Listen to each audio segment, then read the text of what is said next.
Bismillahirrahmanirrahim. Assalamualaikum warahmatullahi wabarakatuh. Alhamdulillahirabbil alamin nabiyyin nasta'inu ala umuri dunya waddin. Wassalatu wassalamu ala asrofil anbiya'i wal mursalin wa ala alihi wa sahbihi ajma'in.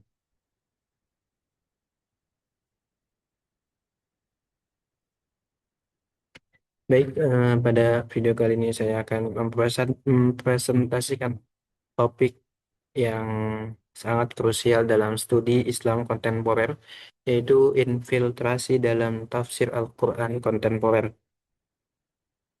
Materi ini disadur dari kuliah Dr.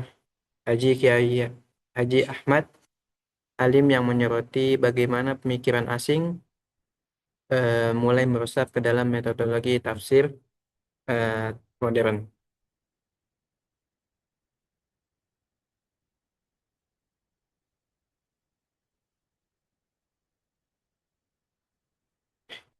Ini gimana, Cuk?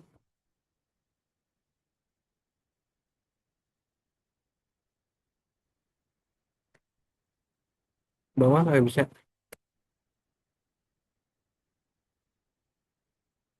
Gimana ya?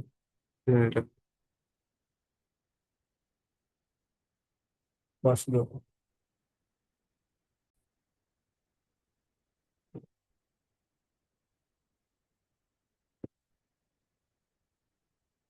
nggak bisa, Din. Baik, sekarang kita masuk ke profil Dr. Kiai Haji Ahmad Alim.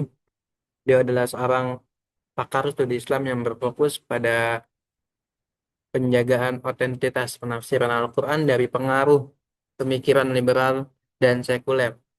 Kuliah ini bertujuan memberikan pemahaman mendalam mengenai bahaya infiltrasi ideologi asing yang mengancam metodologi tafsir tradisional yang diwariskan oleh para ulama.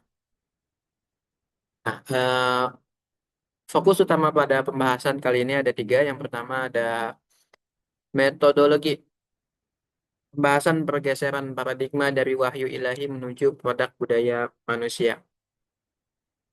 Yang kedua ada perspektif gender, kritik terhadap penggunaan feminisme untuk merombak hukum syariah yang tetap.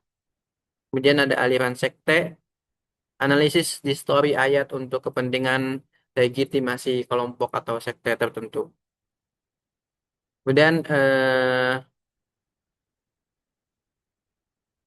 infiltrasi metodologi liberal. Yang pertama ada akar penyimpangan. Infiltrasi bermula dari pandangan dunia atau worldview Barat yang sekuler, mengutamakan rasionalitas di atas teks wahyu yang suci. Kemudian kritik teks.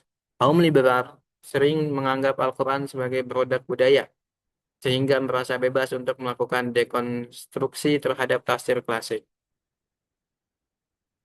Status Mushaf Utsmani.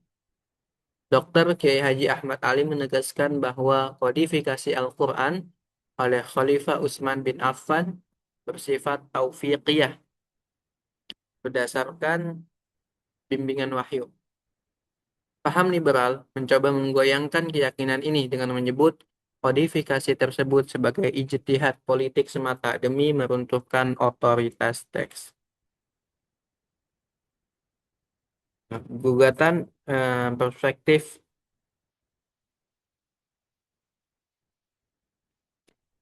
Nah, yang pertama ada gugatan hukum qot'i menggunakan isu kesetaraan untuk mempertanyakan hukum waris, pemimpinan dan poligami. Kemudian distorsi ibadah. Munculnya gagasan kontroversial seperti perempuan menjadi imam sholat bagi jamaah laki-laki. Kemudian relativisme menganggap hukum Tuhan tidak mutlak dan harus tunduk pada perkembangan norma sosial modern.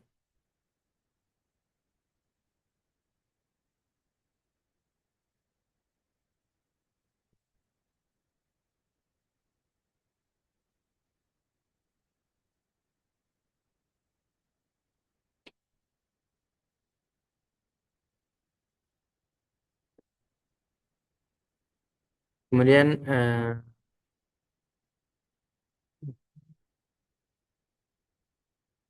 Pada tahun 2005,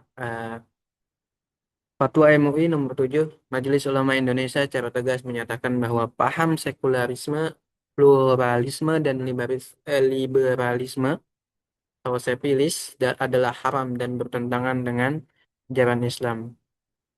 Kritik tafsir di Indonesia.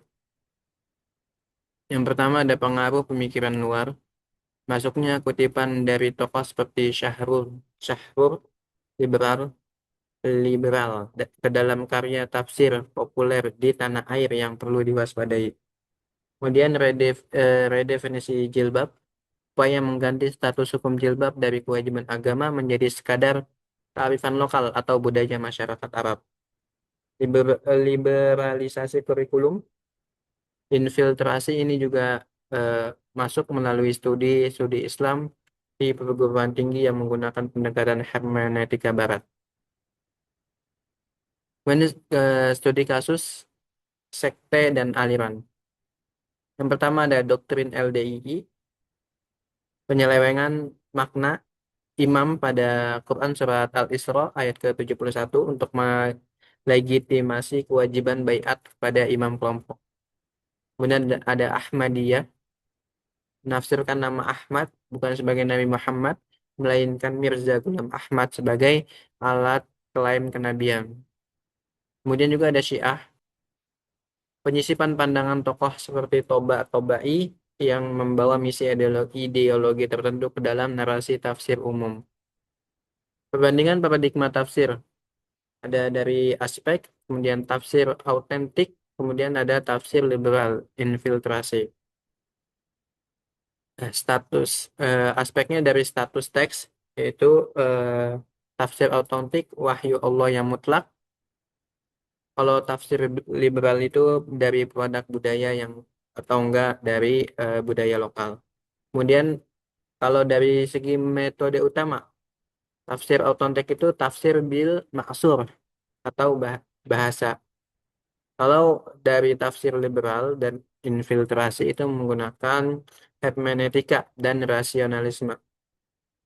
Kemudian dari aspek hukum tetap, kalau tafsir autentik atau salaf itu wajib dijaga atau qat'i.